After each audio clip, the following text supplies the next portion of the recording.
Magandang buhay sa ating lahat, especially po sa mga nanay dyan na nagbabudget friendly, sa mga nanonood sa aking mga vlog, ayan, sa aking cooking tutorial with me. Sa mga oras na ito, magluluto po tayo ng chicken afritada a la Korean version. Siyempre, yung Filipino version natin is medyo iba. Dito sa Korean, kailangan lang po natin ng chicken, ang carrots, potato, leek, at saka ceiling green. So, kakaiba. Ito po ay aking grenine po, ang aking onion, garlic, at saka syempre sugar, 2 tablespoon. Kailangan ng soy sauce. Ayan, 2 tablespoon lang din. 3 tablespoon ang nilagay ko ngayon. And then, kailangan din po natin ng gochujang, 1 tablespoon ng gochujang na punong-puno. Kailangan din po natin ng sesame oil. Ayan, kailangan din po natin ng patis na konti.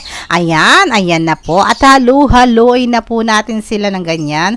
Halo-halo with gently. So, habang naghahalo-halo tayo dyan, inaayos na po natin ng ating kawali. Ito po pala ay magsisilbing sauce natin. Kung sa Pilipino ay ang ginagamit natin ay tomato paste, tomato sauce. Dito po hindi po tayo gagamit nun. Less gasos po siya. So, ayan ang gagawin natin ngayon. Inanda ko na po pala ang malinis na kawali. Take note, malinis po lagi lahat ang gagamitin natin sa ating mga pangluto. Kasi ito'y kakainin natin. Nilagyan ko pala ng konting mantika. Non-stick naman po ito, kaya konti lang po talaga. Para hindi lang po magdikit-dikit yung manok na ating konting igigisa. Konting-konti lang, mga ilang minuto.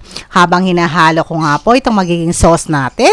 Ayan, ito pong kapalit ng sauce na to sa tomato sauce ng Pilipino. So, ito po, talagang sariling version po talaga ang ginawa ko. Hindi po ako kumopya sa ibang version ng Pilipino natin. So, iba po. Tingnan nyo po yung kaibahan ng chicken afritada, ng Korean and then Filipino. Siyempre, iba yung tawag sa kanila dito. Hindi siya chicken afritada, di ba? Sa Pilipinas, chicken afritada siya. So, eto na po. Ano na po natin ang ating potato, ang ating carrots, para sabay-sabay na po sila mag-blend habang pinapakuluan. Ina medium fire po dapat. Kailangan banayad lang pagluluto nito, pagpapakulo sa ating pagluluto. Hindi kailangan yung malakas ang apoy, yung parang nagmamadali ka, sasabak agad sa gera. Hindi po ganon. Kailangan sa pagluluto, cooking with gently. Para po yung nanonood yung mga panlasa nila, nagko-combine po siya talaga ng maayos. So, yun po ang tip para sa inyo.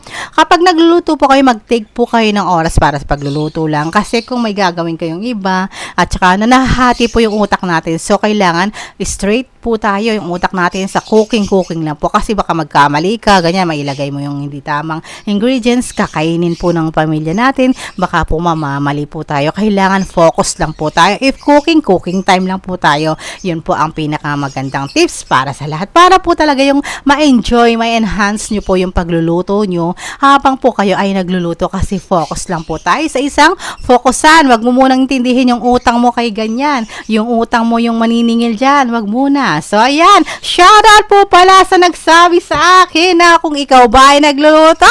Ayan, mega shoutout to you, Marius Tolentino. Wag niyo pong ano yun siya, si Marius Tolentino po ay kagroup po namin yan. Talagang nagbibiroan po talaga kami lagi niyan. So, wag niyo pong seryosohin yung mga comment po niya. Thank you so much to you, at shoutout na rin po tayo sa ating mga ano ngayon. Feeder Gaming, ayan ang walang sawang nagpapalipad po sa akin yan palagi. Maraming salamat mga friend. Si Francesca Alcantara-Lico, Lance Correa, Mr. Bert's Logmer, Jen Megales, syempre, si Team Sarsi, at saka yung mga iba dyan na saan pa po, hahanapin ko muna dito.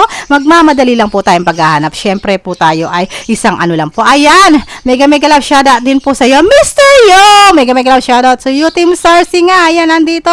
At saka mega love shoutout sa lahat ng mga nandyan. Teka lang, habang ako'y nagmamadali. Susunod na lang yung mga iba. Maraming salamat sa inyong pagsuporta sa akin. Ayan, humahabol sa ating listahan. Thank you so much. And next time na lang po yung ating shoutout. Okay? Maraming salamat.